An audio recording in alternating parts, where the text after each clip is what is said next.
How we doing? Happy holidays to everybody out there.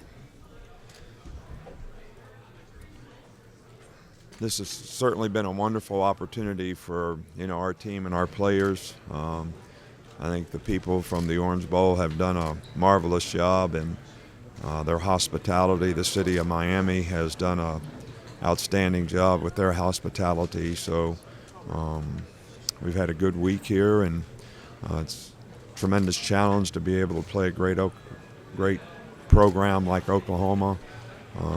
Very well coached team.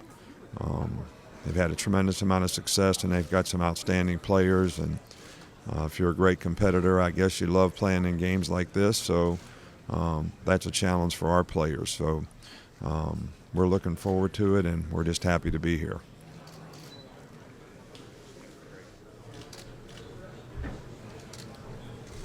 Any questions? Questions, guys?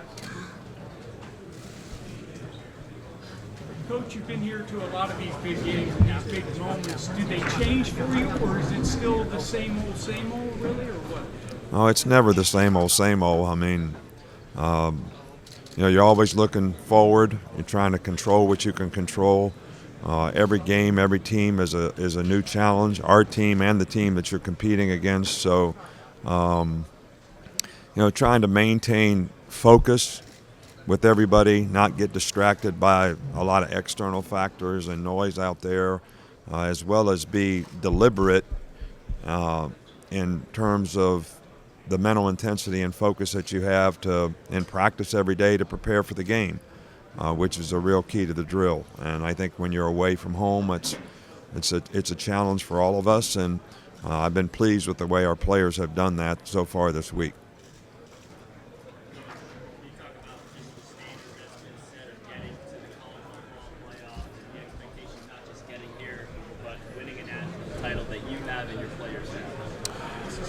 Well, I think that, all teams, have goals and aspirations for what they want to try to accomplish, in every season. I think we've had, over the last 10, 11 years, a lot of players in our program, coaches in our program who, have established a standard of excellence that every other player that comes in the program sort of tries to emulate. We know we can't win every game. We know we can't be perfect, but we're certainly trying to work every day to close the gap on how good can we be, and are we reaching our full potential, and how we improve and work every day. So I don't like for our players to, think about expectations. I don't like to think about, winning championships. I really like for them to think about, what do I have to do to be a champion? How do I have to sort of prepare every day, manage my time, take care of myself, be on top of what I'm doing to be the best version of myself, as a person, as a student, and as a football player. And I think if we get the majority of the people on our team to be dependable and responsible in that regard, we'll certainly play together as a team, have a lot of positive energy, and everybody will be trying to execute in a way that won't allow the other team. We won't give the other team a lot, and I think that's always the goal. Nick, I know you've been in this stadium 6 years ago against the West. Beyond that, walking this building, what kind of Well, I have a lot of great memories. We really enjoyed, being here. Wayne and Marty Huizenga were, great people to be associated with, to work for.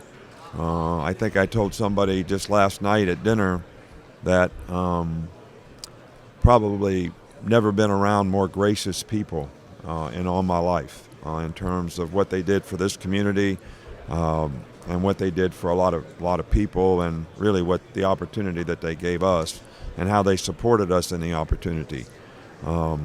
So we have a lot of friends here. We always look forward to coming back here.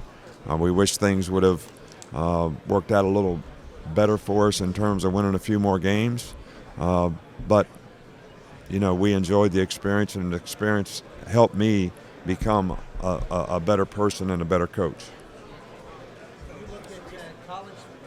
college differently after that NFL experience? And if so, how? Well, I think coaching in the NFL was a great experience. I think when you're in the NFL, basically you have two goals. How do you make the players on your team better, and how do you bring players to your team to help your team get better? I think in college, the scope is a little greater. You're trying to, you have people at a different sort of time in their life where you're trying to help them be more successful in life because they were involved in your program, whether it's personal development, graduating from college, developing a career off the field, trying to develop a career and doing the things that they need to do to develop a career as a football player and have an opportunity to play at the next level. So, there's a lot of things that you're trying to help a guy grow and develop in, which is challenging, but also there is some positive self-gratification, that goes along with that. So I know that how important winning is to our fans and all the people, but from a program standpoint, you're trying to build something that creates value for the players. And we try to reinvest as much as we can in the players so they have a better chance to be successful, and that's a different kind of challenge, I think. Do you think that was a better fit for you in the end? I enjoy it. I enjoyed coaching in the NFL. It was a great experience for me. I learned a lot. It made me better. I enjoyed the relationships that I had with the players. And I love college coaching, so the spirit of the community in a university setting is, something that's, pretty special.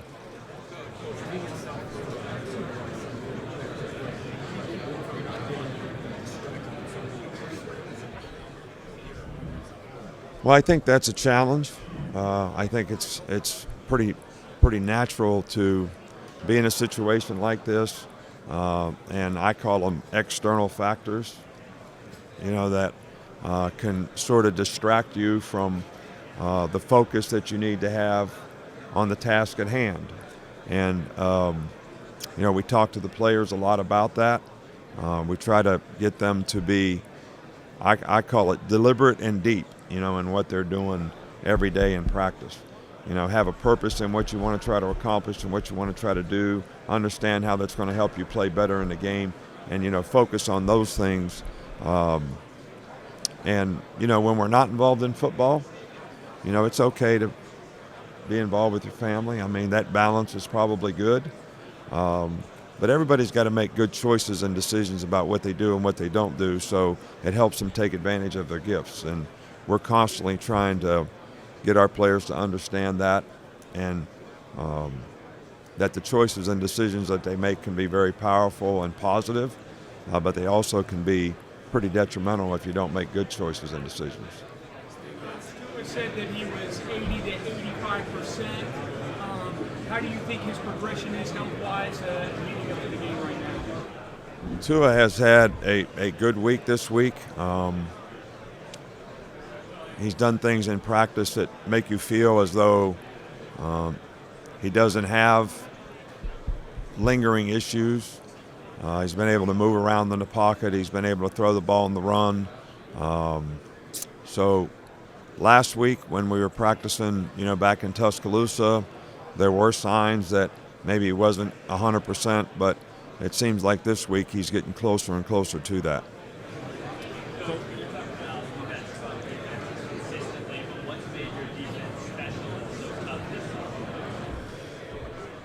Well, I think the defense has sort of been a little bit of a work in progress this year. We lost a bunch of guys last year. We had a lot of new faces, a lot of inexperience, guys that were in different roles than what they've been in the past.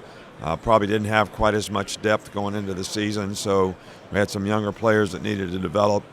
And I think the players did a really good job of developing the confidence that they needed. I thought early in the season maybe we made a lot of mental errors. People were a little uncertain, not really secure, and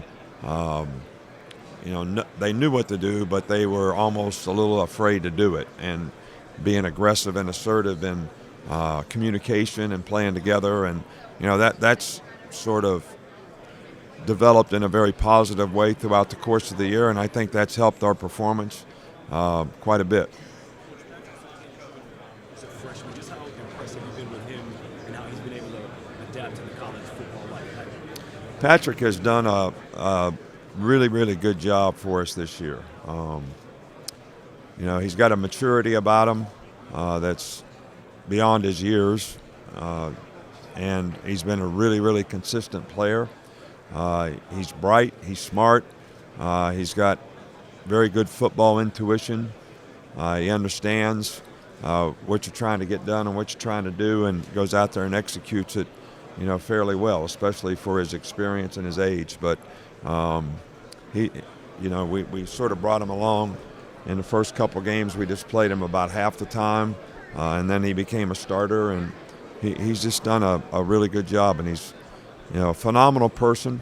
Really, really, he's never been in my office since he's been there for not doing what he's supposed to do. I mean, he's really conscientious, good person, cares about other people, cares about his teammates, and is very conscientious in his work. So I think all those characteristics has helped him be able to play early on and play very effectively.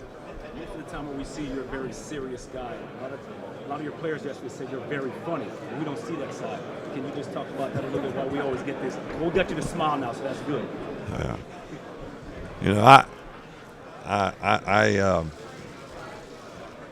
Look, it's my fault, whatever it is. I get that. For a long time, I thought that I was misunderstood to some degree, but I also feel like that's my fault, in terms of how you present yourself. Miss Terry talks about having a blind spot, which is how you perceive yourself and how everybody else perceives you, the part in the middle. And she said mine is as big as the Grand Canyon. So I think that probably sums it up pretty well.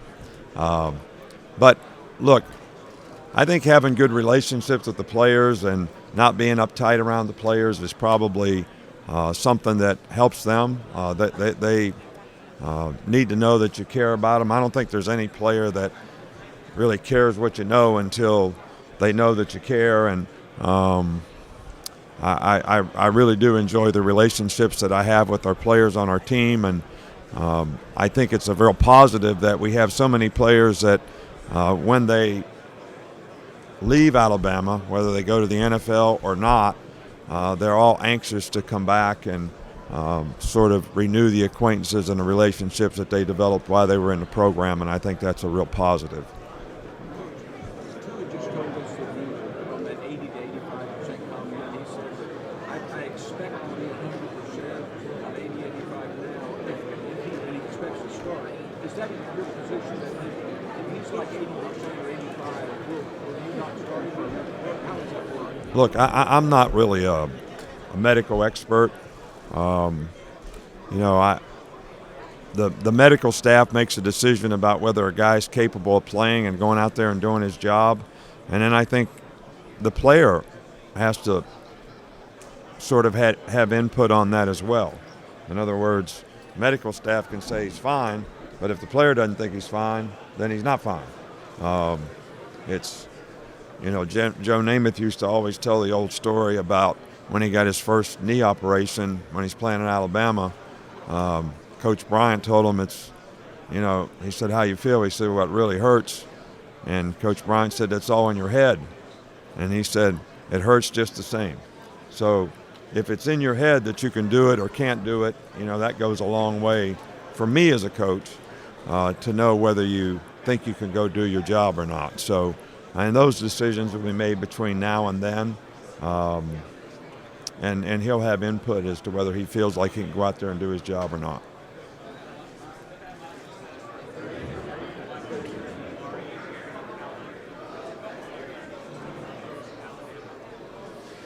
Well, we've been very fortunate, I think, to have some outstanding players, not just receivers, but the three that you mentioned certainly were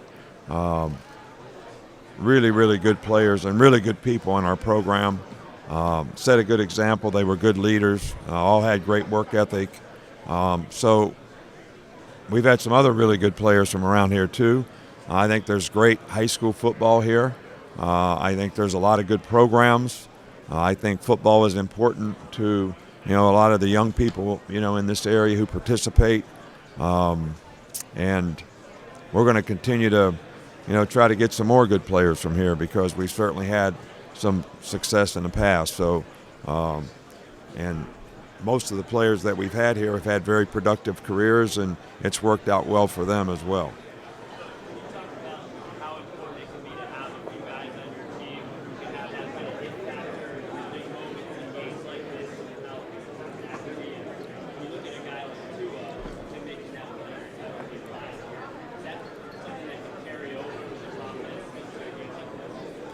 I think players gain confidence because of knowledge, experience, and preparation.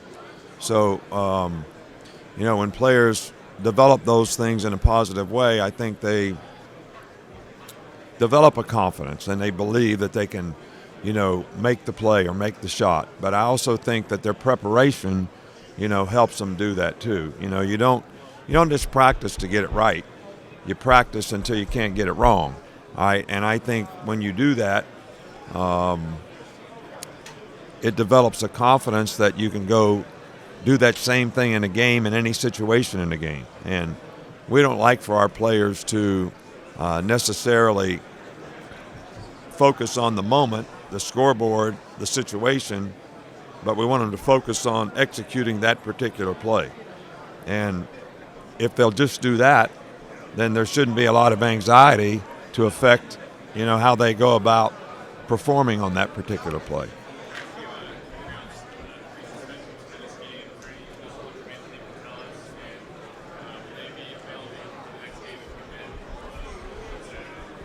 Well, these were NCAA violations. With those things carry, certain consequences, and those players knew the situation. They made poor choices and decisions. We will support the players every way that we can, but they will not be available to play for the rest of this season and maybe beyond. Nick, did you identify Adam Gase as head coaching material early on? I love Adam. He was with us as a graduate assistant back at Michigan State and LSU, so that was some years ago. But I could see right away that this guy was very, very bright, had a great future, really had outstanding work ethic, was kind of a grinder, but a guy in a way that because he had a great feel for the game and a good understanding of some people have an understanding of the big picture, and people who have that seem to be able to progress nicely, in our profession. So it's no surprise to me, and I wish him continued success, and maybe Mika can help him out a little bit and having some of that success. And Kenyon Drake. There's a lot of speculation about his status down here. You think the Dolphins would be wise to keep him? I do. I think that's one of the things that, it takes time to build a program. It takes time to get the kind of players that you want in an organization. There's a lot of factors in the NFL that you really can't control, whether it's salary cap. Everybody thinks that you can pick whoever you want in the draft. You can pick whoever's available when you pick. It's a little different. So sometimes things don't always work out well for you in that regard. But as long as you're making good choices and decisions and you're making progress with the people on your team in terms of developing your team and improving your team based on the players that you bring to the team, sometimes, when you make changes, you take 2 steps back, to go 1 step forward. And I think there's a lot of examples of that, in college and the NFL, actually.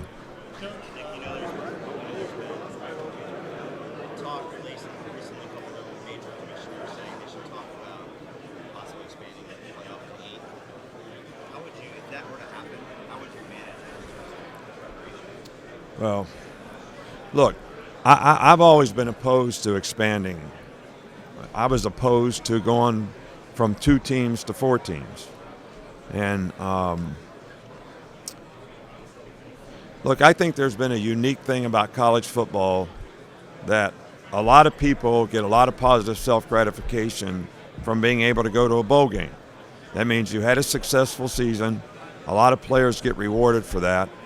And I think the playoff has become and will continue to become, as it expands, if it's expanded, to minimize the importance of those games, maybe to the point where those games won't even exist.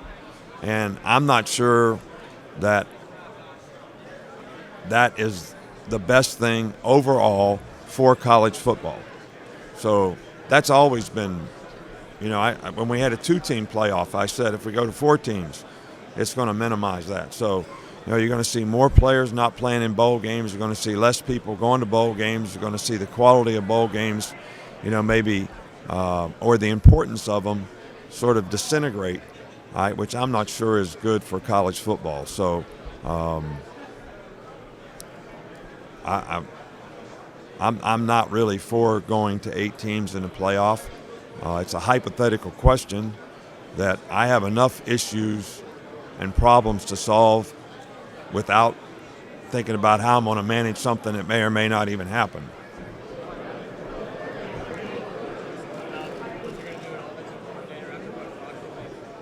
I'm going to think about that when this game is over or when we get finished with our season. So we got a lot on our plate right now trying to get ready for, probably the best offensive team we've seen for a long time. So we're focusing on that right now. Hey, Coach, don't give up a lot of points and yards on defense this season. How do you make sure your guys don't look at that and look at the number of points? Well, I think what we look at is this team has success in a little different way because they have a very, very explosive offense. They have what I would call a very opportunistic defense who seem to always be able to make plays when they needed to make them, like in the West Virginia game to score 2 times on defense with, sack fumbles that they picked up and ran for touchdowns, which basically was the difference in the game. So, and I think when you look at the big picture when you play a team like this, it's not about one side or the other. It's about how their whole team fits together. They score a lot of points, and sometimes when you score a lot of points, defensively, you're going to give up more points because of the style the other team has to play. So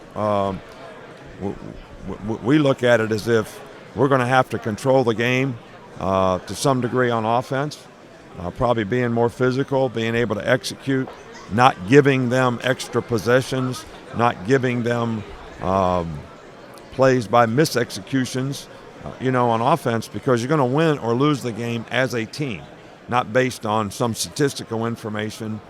And I think it takes a team effort, whether it's special teams, offense, defense, because they have some really, really strong characteristics as a team. And I don't think any team is strong all the way through. And you have to sort of try to make up for that by how you play in other phases. And they've been able to do that. They've been able to outscore people. And our players understand that. And what are we going to do so that we can control that to some degree is going to be a real key to the game.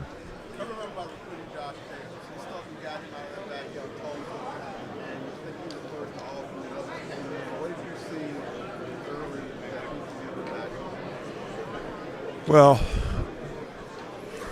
we kind of go out and evaluate players not based on how many stars they got or anything like that, but basically what we're looking for in players, whether it's critical factors at a position or whatever. So, Josh was not a heavily recruited guy, but a guy that we looked at and we really kind of liked. And, we're saying, why isn't this guy being recruited? So we go see him, we watch him work out.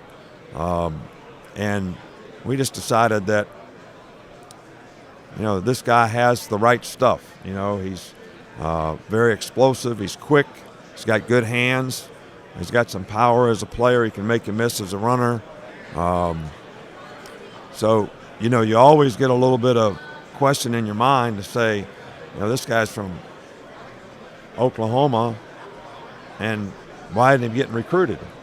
But we could never find a reason, so we decided that he was the right thing for us, and he certainly has done an outstanding job for us. Coach Loxley made reference to the fact that several coaches, including him, have kind of gone in an upswing and then a downswing, and then they come into your program and they get kind of another boost. You said there were several coaches that it happened to. Is there something that draws you to coaches kind of looking for another act in their career? Well,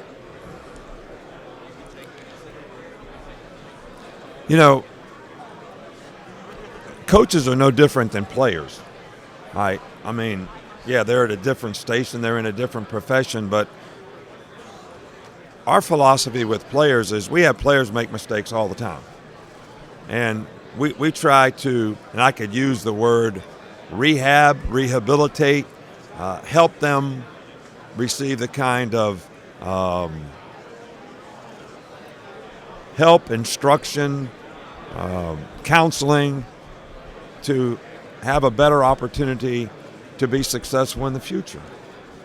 All right, so we have coaches who have a track record of being very, very good coaches, very productive, and they make some mistake or get in some circumstance or situation that maybe creates this, to use your term, downward plummet, but they still have a lot of positive values. So I look at it the same way. We can get them in our program. Maybe they learn a little better way to do things, but we also can take advantage of the good things that they know and that they've done. So it's worked out well for both. I mean, we've had very productive improvements because of some of the people that have come into our organization, and I think they have learned maybe there is a better way to manage, handle, whatever word you want to use, professionally to help them get back on track. So it's been beneficial. And I know that sometimes I'm criticized, but I've been criticized for giving players second chances. So, but I continue to do it because I think in some cases, everybody makes mistakes. And for us to judge and condemn and put punitive penalties on people that really don't help their future. It doesn't help them be successful. It condemns them in some ways to maybe having a much harsher future than they deserve. So,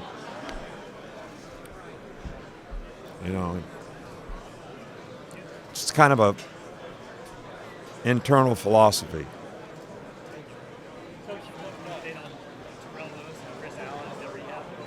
They're fine. They're doing fine. They're right where they're supposed to be. No. Coach, you talk about process, and this far down the road, does the process continue, or is the process a one-year recurring thing, a 4-year recurring thing, or can you explain the process, and is it forever ongoing? It's forever ongoing. It's forever ongoing. I mean, I guess the analogy you could use is we use it with the players all the time. Every season we're climbing a mountain. But when you reach the top, if you reach the top, we've been in circumstances where we have, and we've been in some where we haven't. The next year, you get the boulder that you pushed up the hill that year is at the bottom again. So what changes? I mean, you got to go through the same process. Process is just simply a definition of what you have to do to be successful. The road to success is always under construction. I mean, because success is not a continuum, it's momentary. and you're only as good as what happens next. So, we always say, so what? What's next? I mean, what's going to help you be successful the next time? So it's ongoing. Kind of continuing year by year, it starts over. Yeah, you're building. Yeah, you're constantly building, and you're constantly defining. Here's the goal. Here's what we have to do to accomplish the goal, and here's the discipline that we have to be able to do it. So that's basically, in summary, what needs to be done.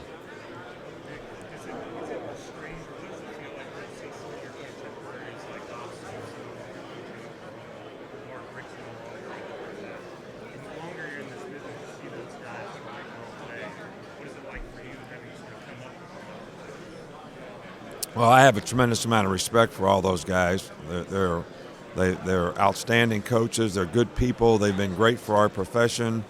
They made tremendous contributions, I think, on and off the field, in terms of the example that they set, the leadership that they have. And that never goes away from me.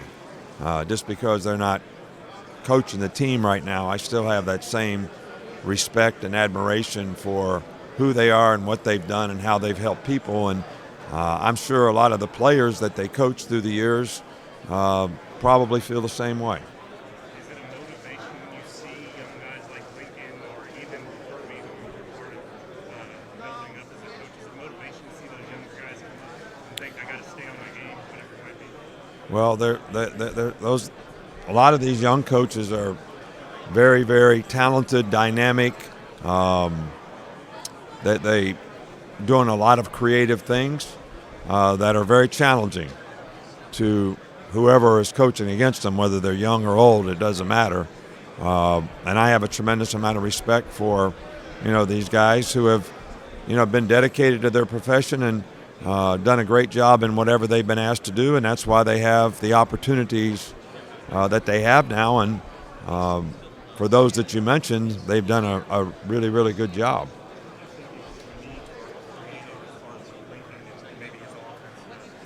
Oh, I think it's one of the, systematically, it's one of the as well-conceived offenses that we've had to play against for a long time. And he is a very good play caller, and he is very good at utilizing the personnel that he has and putting them in positions to make plays. And they always seem to have a complementary play that goes with the last play. So when you figure out how to stop that play, then they got another play that comes off of that same kind of action that makes it even more difficult. So it's very well conceived, and the players, it still comes down to players' execution. And obviously they do a great job of teaching their players because their players do a great job of executing. Nick, when you face an offense, sometimes you think, hey, we need to be a little bit more aggressive. We may have to steal a possession here somewhere along the way. Are those kind of conversations happen before the game, or does it depend on how the game unfolds? Well, I think the conversations occur before the game in terms of, all right, this is what we have to do to win the game. And I already mentioned earlier that, giving them extra possessions, whether it's turning the ball over, whether it's not controlling the line of scrimmage and being physical, whether it's dropping balls, whether it's third down that now you don't extend the drive and you give the ball back to them. All those things become critical factors in playing against a team like this. So that's all discussed beforehand. But when the game starts, that may change. I mean, the circumstances in a game may make you sort of adjust what you're doing so you can adapt to what's happening in the game, whether you get ahead, behind, a lot of things could happen. I look back at the onside kick against Clemson. That was a play that at that point in the game, you felt like you needed a possession. Yeah, I've said this many times before, but I just felt like in that game we were having a tough time stopping them. We played a lot of plays on defense, almost 100 plays in that game, 80 before the fourth quarter. And I just felt like if we didn't steal a possession some kind of way, we might not stop them. So it was kind of like basketball. So, by trying the onside kick, we got an extra possession and we scored, so we got ahead by 2 scores. So even though we didn't stop them, we still were able to come out and be successful. Is that something that's instant at that point, or do you have certain situations in mind before the game if this happens, we might do this? Well, I think it's all calculated a little bit.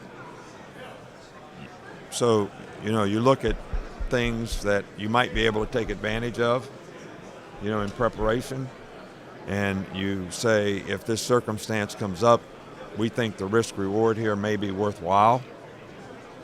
So if it gets to that point, maybe you try something like that. So Have you had a chance to get a look at the stadium? just driving in, Yeah. I mean, it's a little different. It's a lot different, yeah. And You're interested looks- to see what they've done with it? Yeah, I would, and it looks great. Nick, as someone that you talked about basketball, as someone that's seen both sides, college and NFL, any advice to give Lincoln, Pennsylvania candidate, that's looking for a bunch of NFL, what advice would you give? I don't. I mean, he's a very bright guy, and I don't really have any advice. I think everybody learns from their experiences. I learned from my experience in coming here when I left LSU to come here. I learned something about myself, and at the time, it was a tough consequence, to have to deal with. So I don't think anybody can really give anybody advice based on their, professional path, because everybody's got different goals and aspirations and things that they like and dislike about what they do. And so I really couldn't offer any advice. But I think sometimes as coaches, we always think, like my dad used to say, the grass is always greener on top of the septic tank. That's what he used to say. All right, so doesn't mean that the next opportunity is better than the one you have, I guess is what I would say. What did you learn about yourself here, Nick? I think that my goal as a coach was always in the back of my mind after being in the NFL for 6 years, 2 in Houston as a secondary coach, 4 in Cleveland as a coordinator with Bill Belichick, that I would eventually, when I had success in college, that I would eventually want to go back and be an NFL head coach. Just because it just seemed like the logical thing to do. And I couldn't have been in a better situation here in Miami with better people. But yet I kind of found out that maybe I was just a little more suited to be a college coach. And that was a tough realization because of the situation that I put myself in and the obligation I had to the people that I work for and the players. So, but I kind of learned that. So I decided that maybe that's the best thing for me to do is go back and be a college coach and see if I could have a better chance of being successful in that regard. Coach, speaking of coaches in general, I'm just curious what you think about Lincoln Riley. The guy's been on the job 2 years, been in the playoffs 2 times. What exactly makes him special? Well, I've been talking about that quite a bit. I just think the guy's really, really bright. He's got great concepts of what he does on offense. He must be a great teacher because the players really do a great job of executing, what they're supposed to do. And it's very unique in terms of style. And I think he's an innovative type coach in terms of some of the concepts and ideas that they've been able to implement successfully, in their program. So I just think he's done an outstanding, job. How have you seen your offensive guys relate to each other this year? Both quarterbacks wide receivers and talented running backs. How do you see those guys really feed off each other and get better day to day? Well, I think that our guys have confidence in each other. I think they play together well. I think probably the part of that gets overlooked a little bit is the O-line has, done a good enough job to allow all those skill guys that you mentioned to be able to execute and have the opportunity to make a lot of plays. It starts with the quarterbacks, obviously, and I do think our coaching staff has done a really good job of, getting those players to play together, to put the team first, and I think they have, really good chemistry about the belief they have in what we're doing, as well as each other. Anybody who says anything about his future is just making assumptions. You think that's fair that we got? Well, we haven't had that conversation, and Jalen and I, talk about a lot of things, but I don't think the timing's right. He doesn't think the timing's right. So whenever he thinks the time is right, we'll have that conversation. And as I've said many times in the past, I really want what's best for Jalen. So we're going to be supportive of helping him be successful in the future. We're proud of the fact that he's graduated, and he's made a great contribution to the program in more ways than how many games he's won. He's been very inspirational to his teammates, especially this past year, which is indicated by them voting him the most inspirational player. So just a lot of positive things that we're really proud of him for, but also it's not the right time to be talking about his future.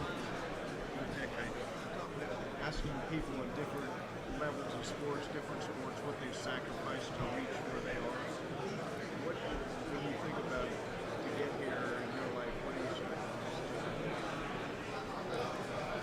Well, I enjoy what I do, and what I've done with players through the years, whether it's as an assistant or a head coach or whatever, has given me a lot of positive self-gratification. So I don't want you to think that I'm disappointed, but I think that our profession in general is not very family friendly because of the time commitments that you have during the season. And if I have one sacrifice that I made, I would have liked to have been a better father to my children, a better husband to my wife, because I'd have had more time to maybe do things that they enjoy doing. And that's not to say that they haven't gotten some positive self-gratification from things that have been done, but still, you sacrifice a lot, especially when your kids are small. Like I was in Cleveland at the Browns, when Nicholas and Kristen were, I don't know, they were probably 2 and 6 to 6 to 10, in that area for the 4 years. And, if we played on the West Coast, I'd live in the same house with them and not see them for 11 days. I mean, I don't, that bothers me,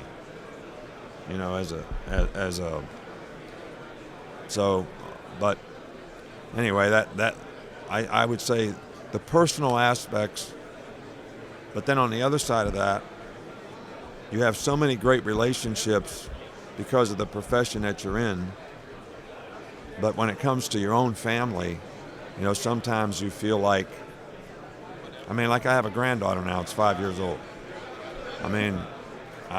There's times when I'm saying, I haven't seen her for 2 weeks. I don't like that. That bothers me.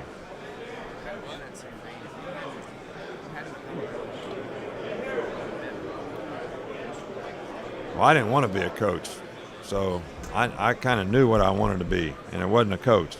So, you've heard this story before, but I worked in my dad's service station, worked on cars and all that stuff from the time I was 11 years old until I think I got married.